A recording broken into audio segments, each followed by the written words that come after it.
We live in a beautiful corner of the world, but as perfect as it gets, addiction, abuse, neglect, and poverty exist here too. And even in paradise, with 80% of Americans living paycheck to paycheck, anyone can get caught in crisis at some point. When people in our community face hardship, your Department of Social Services is there to protect the most vulnerable, particularly children, the elderly, and dependent adults. We've had a whole change of our administrative structure with new deputies put in place. We've had the whole pandemic that has challenged all of us just in new ways to be creative and to flex and to step outside of our normal roles. And every single person from top to bottom has really stepped up and really come together just to serve this community in an amazing way. By quickly connecting those eligible for services like CalFresh, CalWorks, and Medi-Cal, including temporary cash assistance when available, we help people get on the road to self-sufficiency. Even those not eligible for federal or state programs who are in crisis may be eligible for help. Beyond financial assistance, we help clients with childcare, transportation, job searches, interview attire, and job training. I'm actually here to help all of these kids learn how to tie a tie. More than that, your Department of Social Services helps families move from system dependence to self-sufficiency, building their skills for long-term success.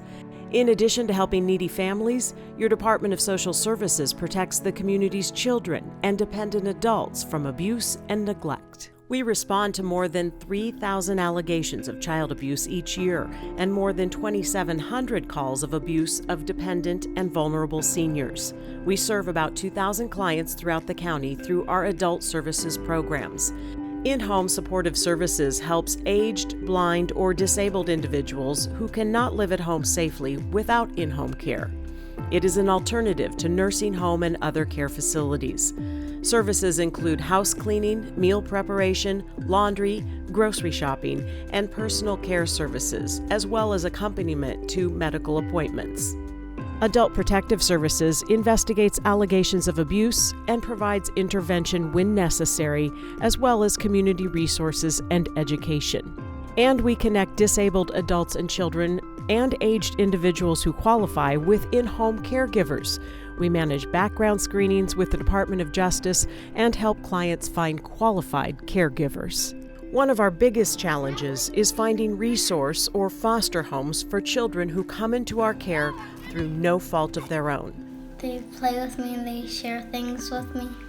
And then in particular, we really have a shortage of foster homes. A lot of our foster families who've been with us for a number of years aren't able to foster right now, particularly due to the pandemic, which means we're scrambling to find enough places when we do have to bring kids into foster care. We took a multifaceted approach to tackling that this year. Through a series of town hall meetings with resource parents, we let them have direct communication with leadership and have honest conversations about their challenges, frustrations, and suggestions. And the county supports you, and having social workers you can call. And the county has a lot of classes. What I really like too is there's a lot of classes you could take that you could just go for information, support groups, but also just information. It's really important to me, particularly, to hear from everyone that we serve. I just feel like if we don't have an open door policy in place and truly mean it, then we're doing a real disservice to the community. We kept the lines of communication open through invitations to our Quality Parenting Initiative work group and expansion of our Parenting Empowerment newsletter.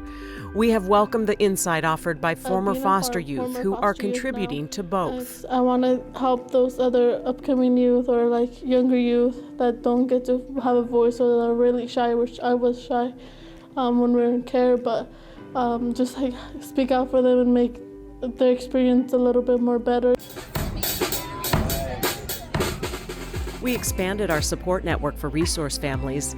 They are learning, one family at a time, that our support does not end when they take on new family members, and that there is a network of support available to help make it possible to say yes to foster children. The project here is to get my backyard kid-friendly. It just was a bunch of dirt, and we have 5 kids here. And so we just wanted to create a place for them to play and have fun. So we're landscaping our backyard with the help of all these people.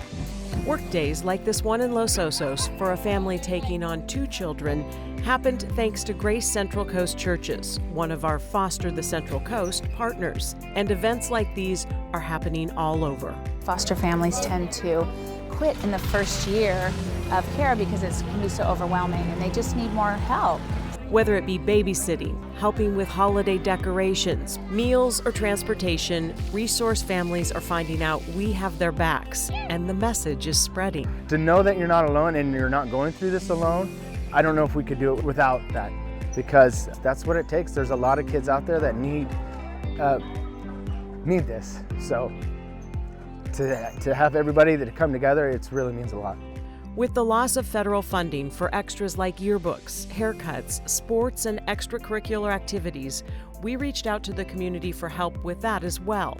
Businesses and individuals stepped up. 20 gift certificates for 1 month of free swim lessons in the summer months. And as we share our story and needs more with the community, we believe that kind of support will continue. One of our greatest successes was the number of families, children, and seniors we were able to serve through our Operation Santa program. With only 3 weeks between Thanksgiving and Christmas last year, shelves were bare, but staff coordinated with social and local media outlets to share the stories of need. Baby clothes size 3 to 6 months, shoes size 9.